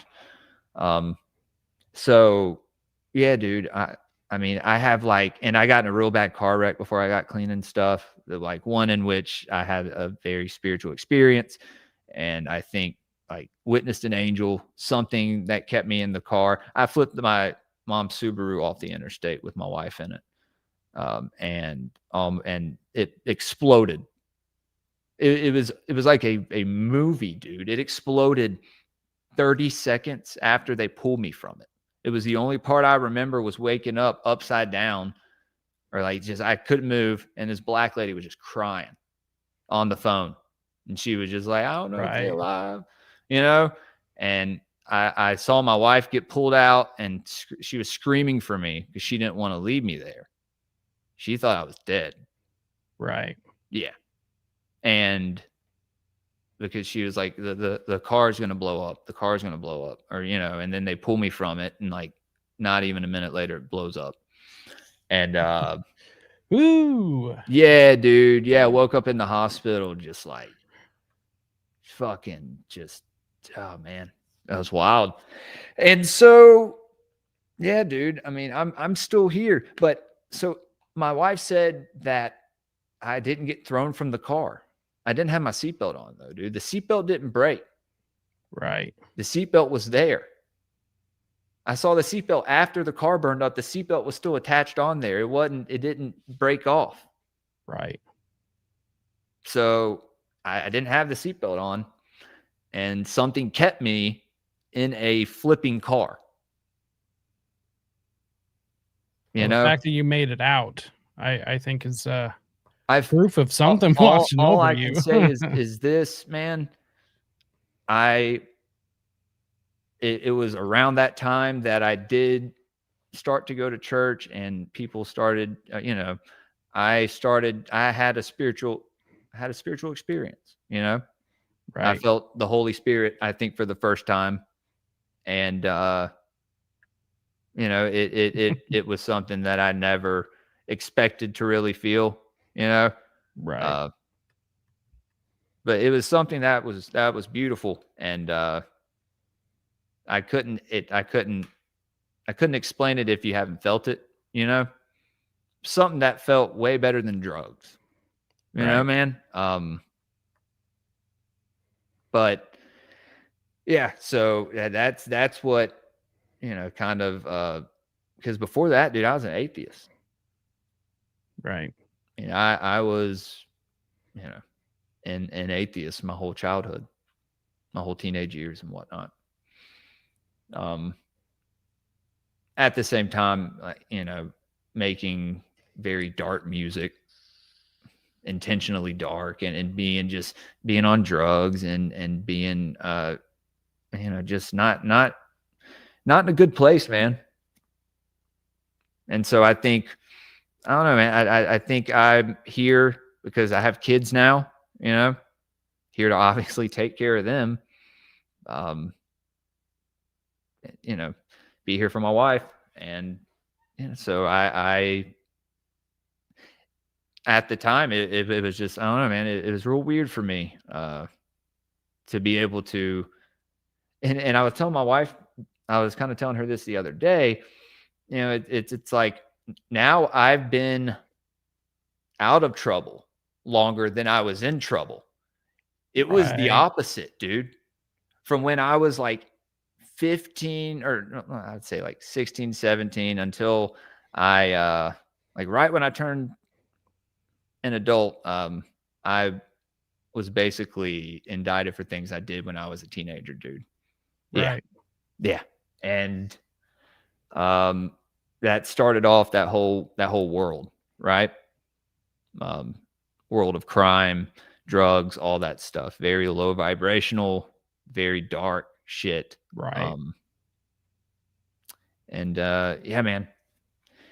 And so I'm here for a reason, man. So Yeah, I can still agree with that. I mean, I don't know how you feel, but once you notice that you're living in the low vibrational stuff, dude, it is hard to reconcile that, because either you have to just embrace it or change at that point. And yeah.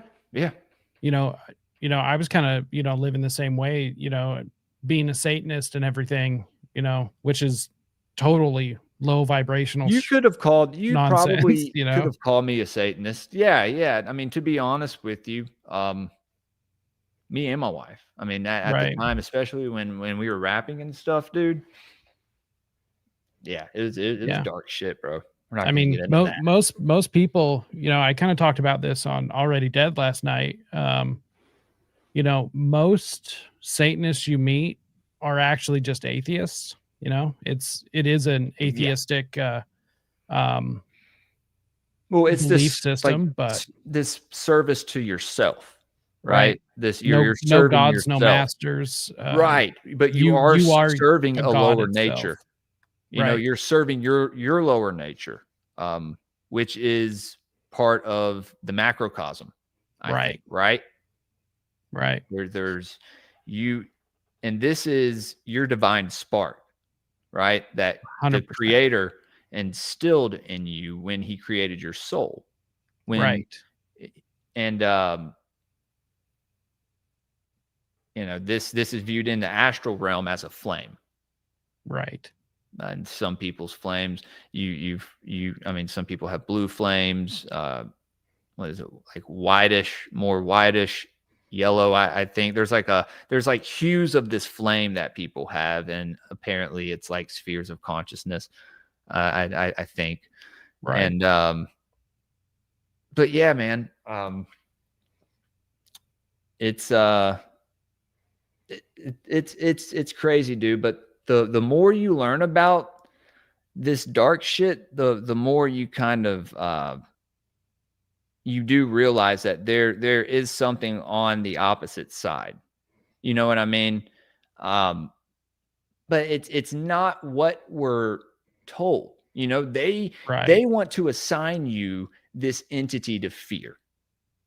Yes. In which, yeah, Satan exists, but there are many different Satans, dude. Yeah. There's Well, many he takes different many different archetypes. forms, I'm sorry. What's up? He takes many different forms. Right. Well, he has different incarnations, you could say. And I mean, could even, Satan means adversary. So it's really an entity that is adversarial to God. Right. Right.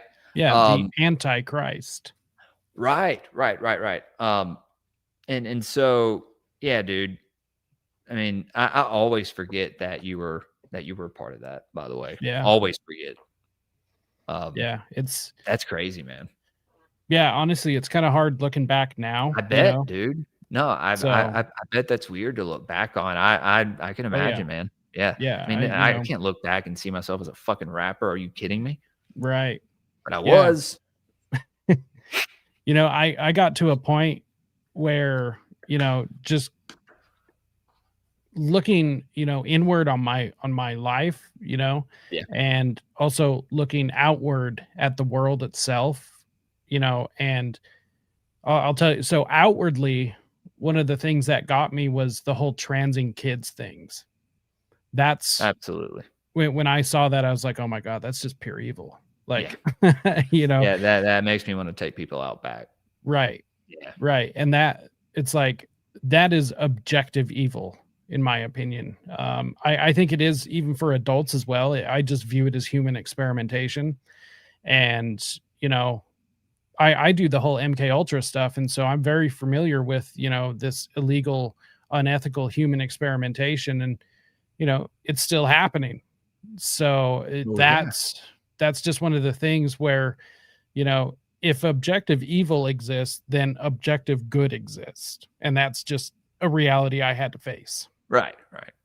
And once it came to that point, it's like, well, I kind of have no choice at that point. Yeah. You start to recognize the evil in the world, But then when you're able to recognize the symbolism, Right. and you can call it out, and you can tell people, hey, this is being used against you.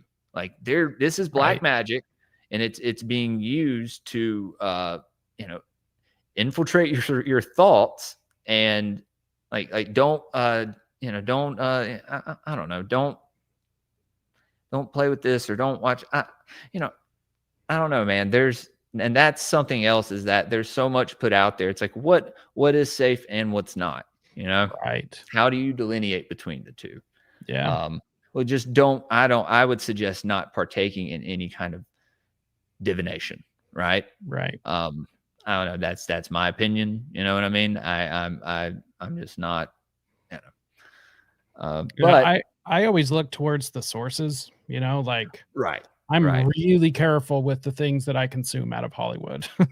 Oh yeah, dude. Like, dude, more so now than ever. I mean, we barely Mhm. didn't even really decorate for Halloween, Right. just like, I don't know. It's one thing,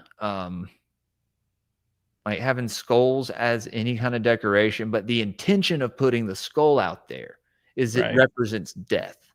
Right. So you're putting that on your house. Right.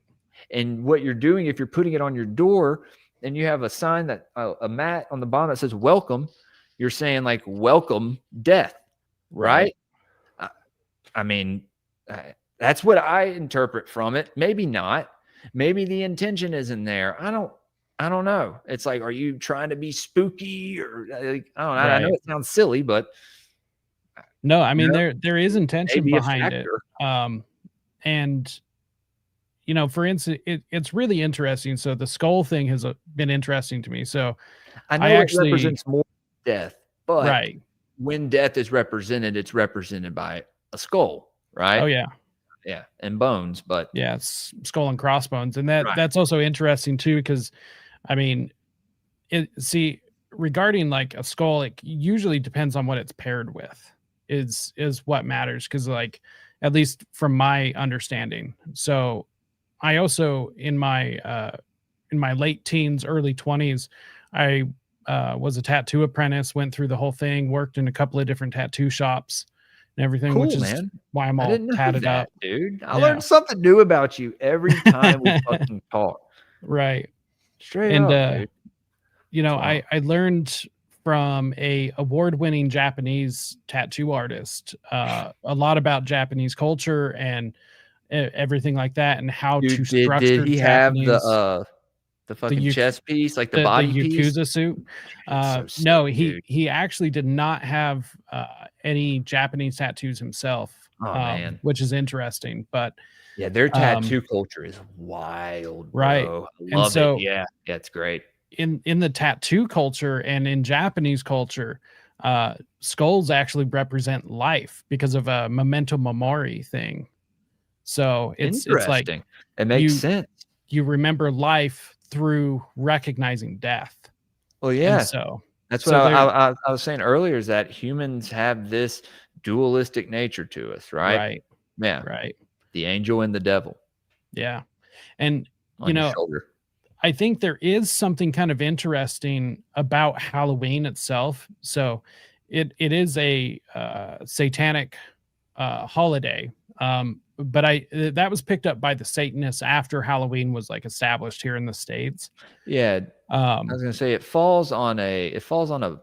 it falls on a pagan festival, right? But it's a harvest festival. Yeah, so Samhain is where it comes from. Right, and it was a Celtic holiday. Yeah. And so I mean there's a lot of things, from Halloween that I think are very true. Like, I mean, the whole purpose is that the veil between the living and the dead is the thinnest thin. Yeah. on Halloween. And the reason we dress up is to be able to scare away the spirits, to be able to keep them away from the living, so they don't take the living back with them, Yeah. And I think there is a lot to be said about that. Now, You're right. I think a lot of these things have also been weaponized once again by Hollywood, by like major corporations that want to Everything's sell candy, weaponized, bro. Yeah. 100%. And so I think there is definitely a way to celebrate Halloween and a way to not celebrate it. you know, just like anything else, just like Christmas, you know, there's a way to celebrate it and there's a way not to celebrate it. And if you go kind of with the more consumerist side of things, regardless of whatever holiday it is, I mean, even 4th of July or whatever, then you're kind of feeding that beast of evil, in my opinion. Absolutely, dude. Yeah. Especially like, I don't know. It's like if people are aware that, you know, of what this stuff means and like, I don't know, do they try to do something to stop it? Or like, no, most of them just kind of, you know, just along with it. You know, Right. what are we supposed to do? Right. I mean, and that's the thing when it comes down to Christmas, you know, like when you look into the whole, you know, Santa and the chimney, the Amanita muscaria with the reindeer and drink, you know, the reindeer piss Right. and the shamans. Yeah, dude, all that crazy stuff. And it's pretty wild. You know, the chimney represent the spinal cord and like, Right. and then you get into Yule and you look at Yule, and at the same time of the year, there's Saturnalia as well, right? Right. And we have all these holidays. We have Saturnalia, Yule, Hanukkah, right? And then Christmas, you know, Right. and in which there are some aspects, there are aspects of Christmas that come from Yule. Right. Most of it, you know, like most of the decorations and stuff is pagan iconography and like Right. represented agriculture and you know, like the pumpkins and stuff, Right. you know? Like I that. mean, pumpkins used to be turnips initially, you know? Really? Yeah. Yeah. So when Samhain was a thing, it was actually carved turnips.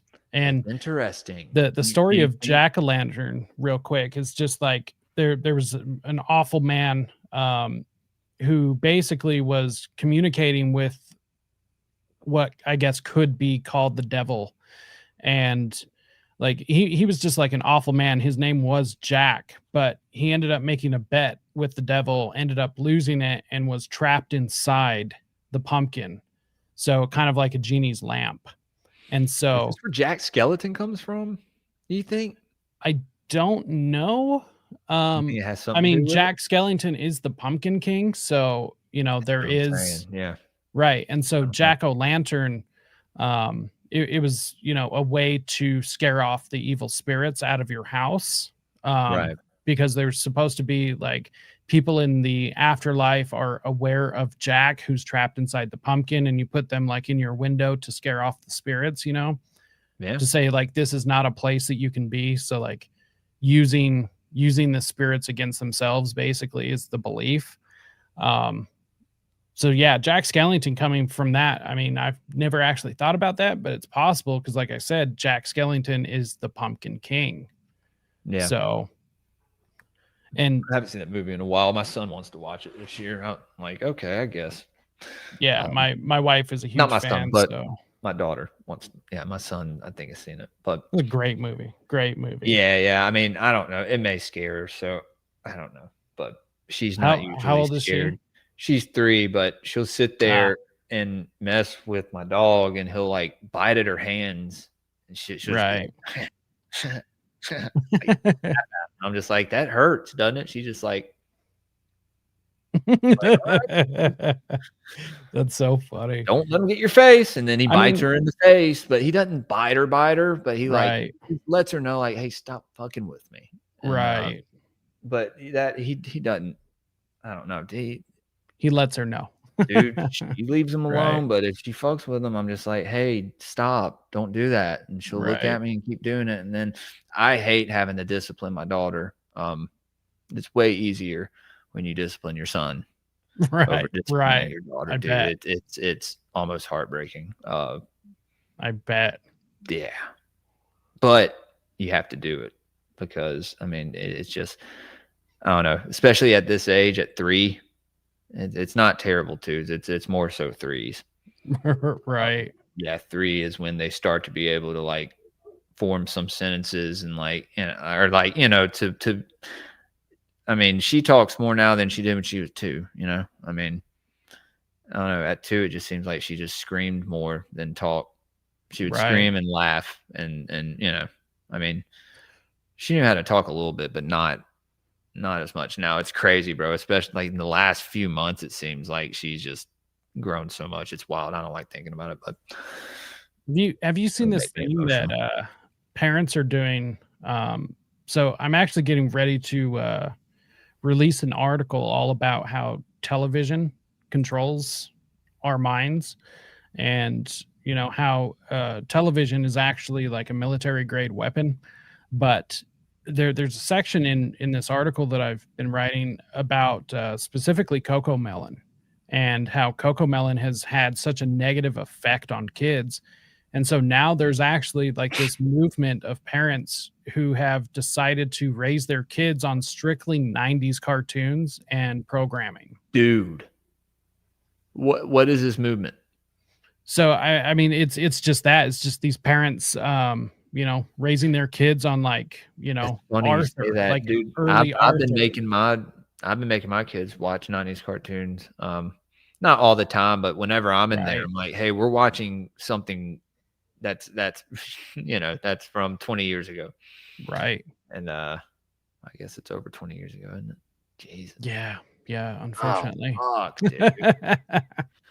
Yeah. Ah, Yeah. I mean, so I that's was not a born good in feeling. 92 and I'm 33 right now. So yeah, it was more than 20 years ago. Wow, man. Just feel like that Saving Private Ryan meme when he goes from young to old. Yeah, yeah. You know. But yeah, I mean, the reason why these parents are doing it is because the newer shows are you know, the transitions are so quick, everything is so bright and colorful and defined that apparently it's having super negative side effects on their behavior, and it's also diminishing their you know, their thought processes. It's also diminishing their attention spans and everything, and there's science to back this up. And so these newer shows, Coco Melon's just like the best example, but it's almost every new show coming out for kids. It's Yeah. just destroying them. It's also these other shows like Miss Rachel and Right. Nastya, this little Russian girl and her dad. You know, it's just like it's very like what you said, there's too much happening, you know. Right. Definitely making kids ADD or whatever. Who knows if ADHD is even real? It Right. may be something else. It may just be, I don't know. It may just be because we're forced into this society and we're meant to, like, you know, we're meant to explore, dude. You know? Like, we're not meant to just sit there at a fucking desk and stare at something, at a book Right. that you don't want to read, right?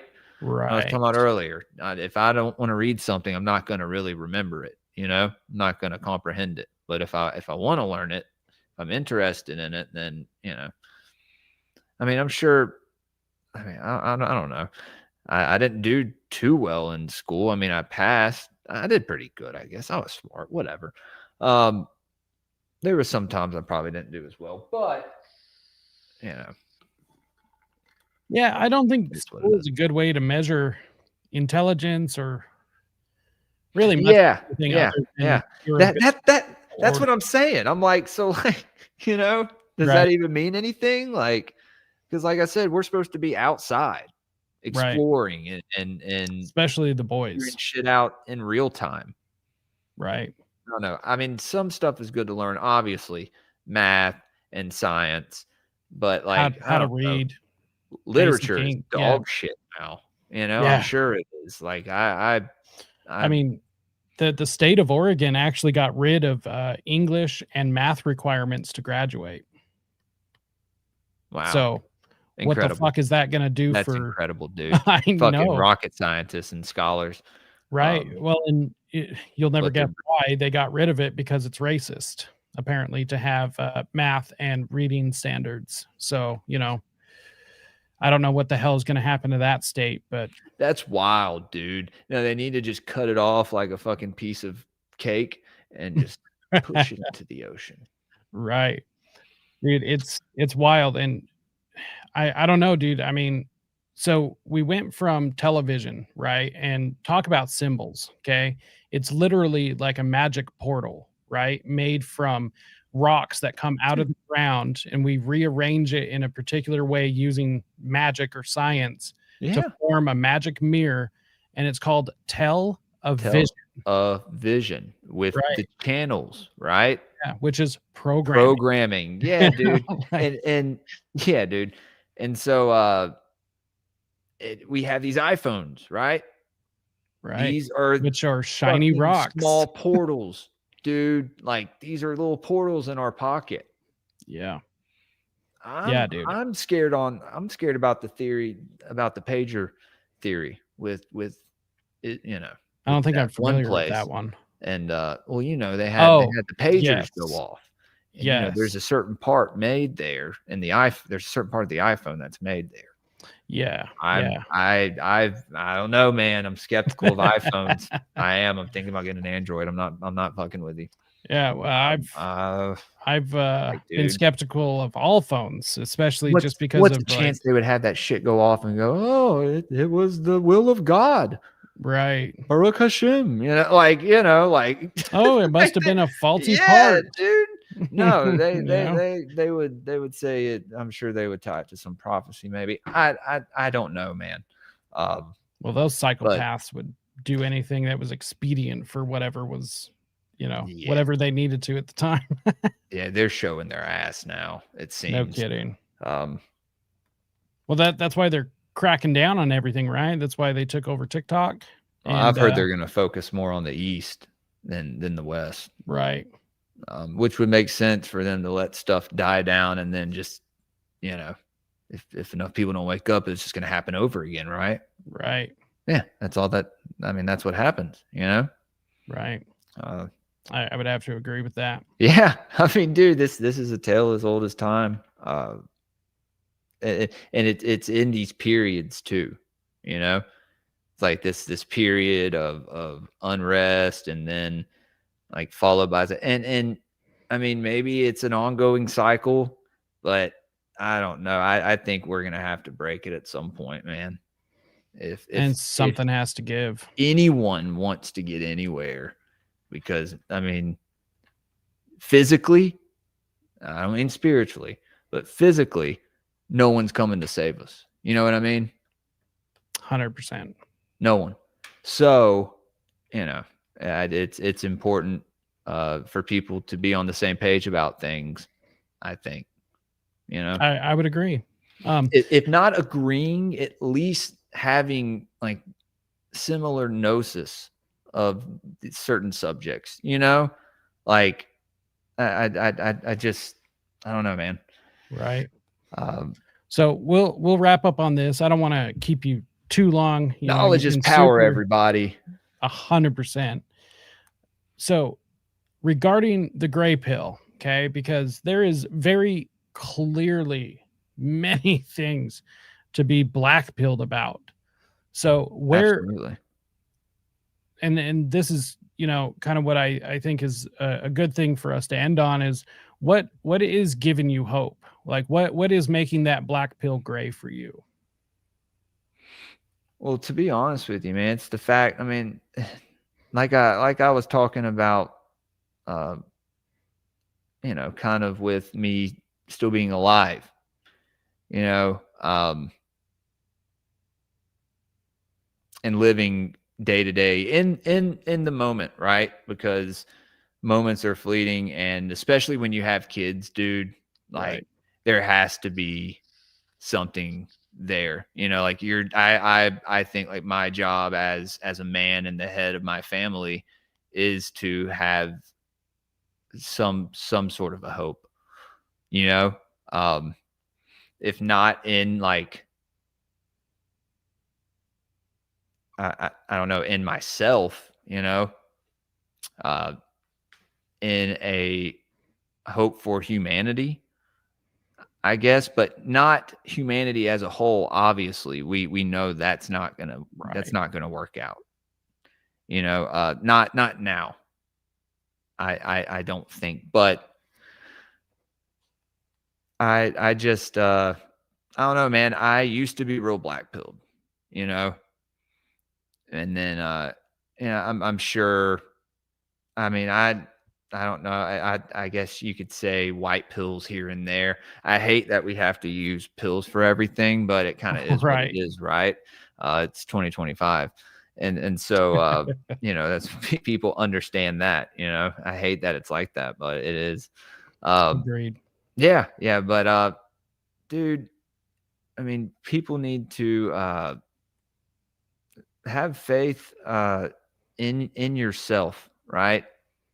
And your ability, if you can get through day to day and still be sane and not uh succumb to your lower nature.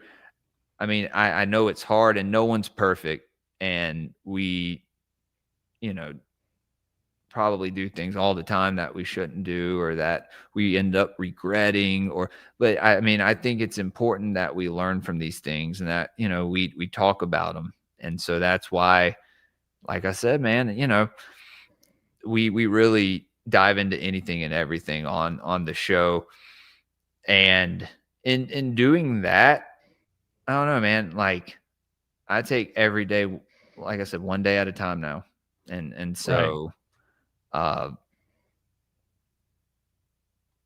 I have a hope for, I guess you could say, for the people that want to wake up, right? And want to strive for something greater. Right. Because fortunately now, I think there's uh, quite a number of people waking up. And I mean that literally, like as in the last few months, you know, with a lot of things that have happened. And you could call it kind of like a forced wake up, maybe. I I don't know, but you know, at this point it doesn't matter, Right. you know. Um, but and you know, not to reiterate, but yeah, if you don't get it by now, you may never get it. Yeah, Yes, I think I would agree yes, with that. yes, yes. And to be honest with you, man, I mean, and that's one thing, you know, that I've talked about, that I think people should be proud of their own community, their own race. You know what I mean? I don't think anyone should be ashamed of who they are, and I think we are told, you know, I mean, obviously from when we're kids, that we should feel a certain way, right? And them doing that, uh, we are treated a certain way now. You know what I Right. mean? Um, and it's I mean, there's a big problem with it in this country now. You know, I mean, people Right. thought there was a problem before. No, now there's a problem. You know, and Yeah. I mean, it's people have a problem with me saying that I want my grandchildren to look like me, you know, Yeah, and I don't and understand that. that's wild. That's wild. Why wouldn't anyone? I'd want the same thing for a black man, you know, Right. for him to have uh, children that look exactly like him and his parents, you know. Well, and Uh, it's okay for him to say it though. it is. So why So, is like, and so in breaking that, like that's important, you right. know, that we break that, and that Yeah. people, I mean, it's something that I think we should speak up about. You know, we have to, 100%. because if we don't do it, Jacob, no one's going to do it for us. Right. They never have, and they never will. One thing I do want to bring up is the fact that the black pill is fake and gay. Beware of the black There pills. you go. There you You go, know. guys. Yeah, man. Like I said, I know it's hard. I know it's hard, everyone. Hell yeah, it is. Making gay is one word. You know, the world is a stage, and it's easy to read the script now. You know, Right. especially for everyone who's watching this show. You know, We aren't even a part of the mainstream conspiracy. We are the fringe corner. But Right. I think the people that the circles we run in carried the most truth out of the whole community, if you want my personal opinion. Yeah, I completely agree. And I that's why And I that's not think me we hating on are, anybody. That's not me putting anyone down. I'm just saying, you know, and not everyone in this corner gets along. You right. know, I understand that. Yeah. Unfortunately, I have a lot of fellow constituents and friends that podcast that, you know, don't get along. And Right. it is what it is, man. I still love all of them, you know. Right. I'm still going to do Same. shows with all of them. You know? Yeah. I mean, I do shows with anybody who wants to, even people that don't like me, you know. Really? You've done that? Oh I yeah. don't know anyone who doesn't like me, but if someone doesn't like me, please let me know, and let me know in the comments. Yeah. My channel, not Jacob's, mine. Yeah, And you can let me you know know, too. I'll let him know. yeah. Jacob will definitely let me know, and I'll have you on, and we can discuss this. Yeah. And Jacob You know, can come it's moderate it. yeah, I would love to actually. You know, it's been a while since I've done any adversarial shows, but you I'd know, love to host a debate, dude. yeah. I'd So love to host a so would debate. I. Yeah, that'd be You know, fun. me and one of my friends went on a socialist podcast, and in my opinion, we just completely tore their asses apart because socialism's dumb, you know. Um, and it was pretty easy, but it actually was pretty amicable by the end. You know, we still didn't like each other, but we were at least able to have a conversation, so that was kind of cool. But yeah, I mean, I'll do a That's what show it's with all about, anybody, dude. That's what right? it's all about, to be able to have that conversation. You know, but I agree, Bobo. Communists are Bobo not said. real people; they are just government property. Absolutely. But Shout out Bobo. yeah, the black pill is fake and gay. It is. If here's my point is that if things were truly hopeless, the propaganda would be pointless. There would be no reason for them to be pushing the propaganda, and so that means that there is hope. And I was gonna say, I think they know that there's hope, you right. know, especially now. Well, I mean, look at what the cabal, the elites, whatever you want to call them. Look at the parasites, I like to call them. Look at what they're doing. I mean, they're trying to push down the digital ID on us now, and the thing is they haven't won entirely, because if they had, doing the digital ID would be pointless for them, because we would have already been conquered. We're not conquered yet, and so you know They want you to think you're conquered. 100%. That's what they want, and that's the fucking black pill, dude. 100%. In my opinion. Black pill will prevent any sort of meaningful resistance to the evil, to the authoritarianism, to the tyranny. And so yeah, 100% absolutely reject the black pill and report any black pill merchants, and you know, call them fags if you need to, because these people are absolutely going to lead us into a future that nobody wants. And once we get led into that future, there is no coming back from it. So Yeah. there's my Man. soapbox for the night. But on that note, Jules, let everyone know where they can find you, what you have going on, and what you would like to shout out.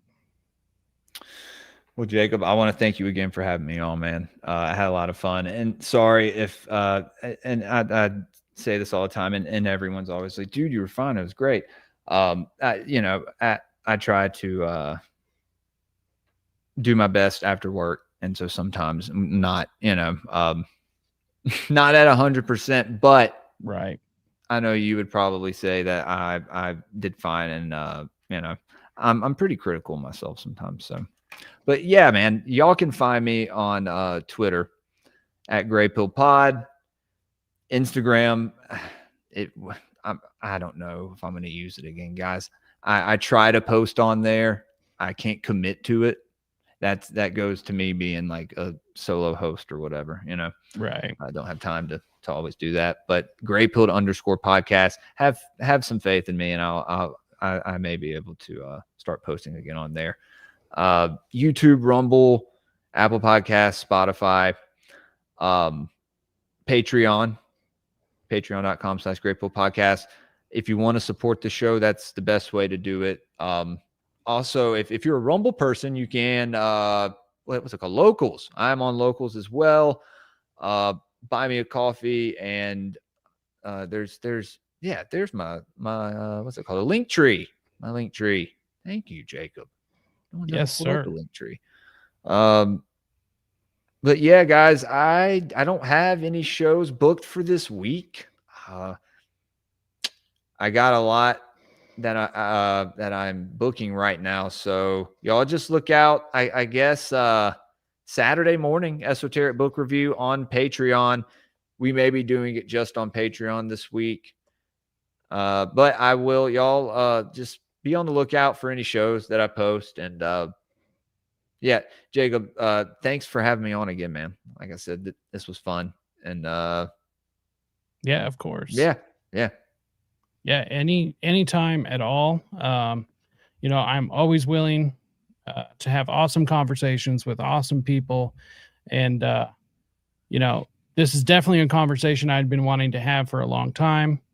I want to have you on a weekend where I don't have to have 30 minutes to rush home, and, you know, like, so where I can, I don't know, we can figure it out.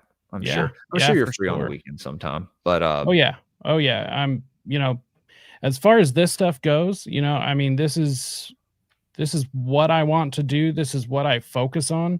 Yeah. You know, I have an incredible family who are willing to back me up, making sure I'm able to do this. So I've always got time for doing things like this.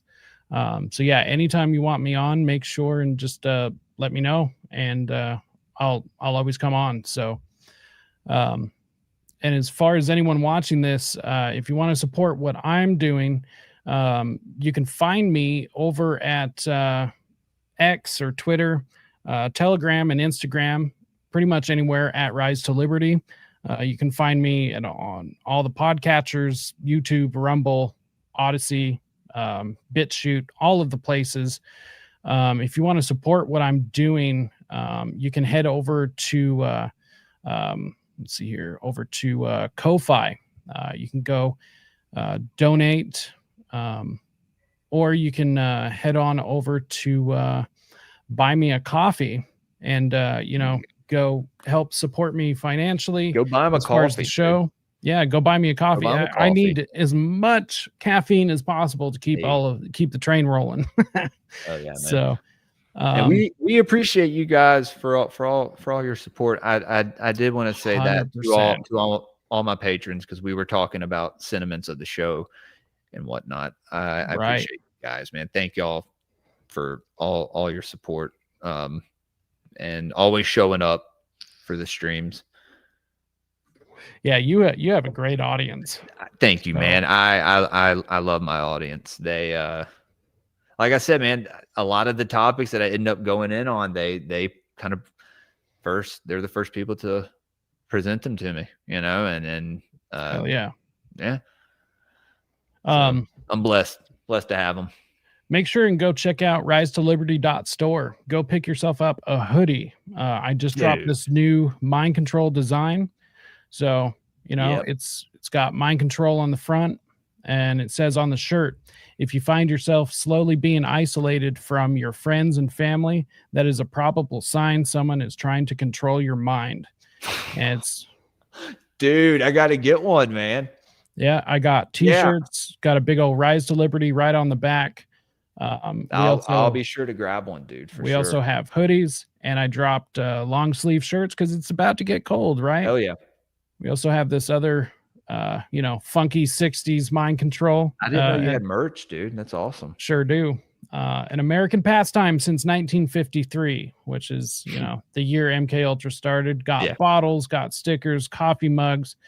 One of my first t-shirts, you'll probably like. Oh, dude, I love it, dude. So this is Mary Todd Lincoln ain't Yep. got shit. and Dang. for anyone who doesn't know, this is Ivanka Trump from back when she was a model. So I thought it was hilarious. Wow. Yeah, dude.